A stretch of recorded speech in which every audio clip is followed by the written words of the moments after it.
అంతరిక్ష పరిశోధనలో భారత్ శరవేగంగా దూసుకుపోతుంది.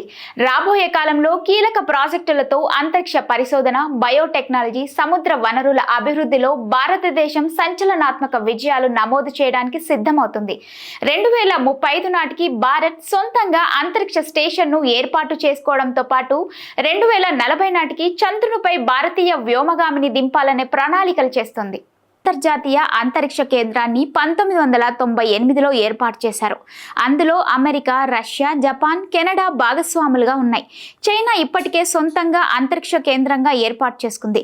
2035 నాటికి భారత్ కూడా సొంతంగా అంతరిక్ష కేంద్రాన్ని ఏర్పాటు చేసుకునేందుకు వేగంగా అడుగులు వేస్తోందని భారత అంతరిక్ష మంత్రిత్వ శాఖ తెలియజేసింది. కేంద్ర సైన్స్ అండ్ టెక్నాలజీ, అంతరిక్ష మంత్రిత్వ శాఖల మంత్రి జితేంద్ర సింగ్ మాట్లాడుతూ భారత్ 2035 నాటికి దీని ఏర్పాటు ప్రక్రియ పూర్తవుతుందని తెలిపారు. దీనిని భారత్ అంతరిక్ష స్టేషన్ అని పిలుస్తారు. అదే విధంగా 2040 నాటికి చంద్రునిపై భారతీయులు కాలు మోపే అవకాశం ఉంటుంది అని కూడా తెలియజేశారు. భారత వ్యోమగామిని అంతరిక్షంలోకి పంపే మొదటి మానవ అంతరిక్ష యాత్ర గగన్యాన్ కు భారతదేశం కూడా సిద్ధమవుతుంది. 2025 చివరిలో లేదా 2026 ప్రారంభంలో భారతీయ వ్యోమగామి గగన్యాన్ మిషన్ కింద అంతరిక్షంలోకి వెళ్తారు. ఈ మిషన్ భారతదేశం యొక్క అంతరిక్ష పరిశోధనల్లో ఒక ముఖ్యమైన దశకు సాక్షిగా నిలుస్తుంది.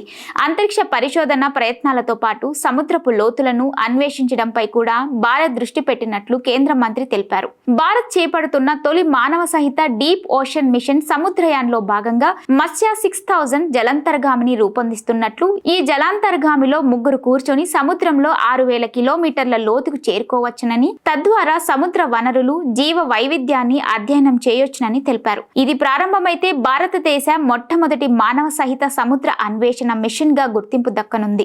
ఉపగ్రహ ప్రయోగాల్లో భారత్ గణనీయమైన పురోగతిని సాధిస్తుంది. శ్రీహరికోట నుంచి మొదటి విదేశీ ఉపగ్రహ ప్రయోగం మొదలు భారత్ ఇప్పటి వరకు మొత్తం 432 విదేశీ ఉపగ్రహాలను ప్రయోగించింది. వాటిలో 90% ఉపగ్రహాలను గత 10 ఏళ్లలోనే ప్రయోగించారు. ఐరోపా ఉపగ్రహాలను నిర్దేశిత కక్షలోకి పంపడం ద్వారా భారత్ 260 మిలియన్ యూరోలను ఆర్జించింది.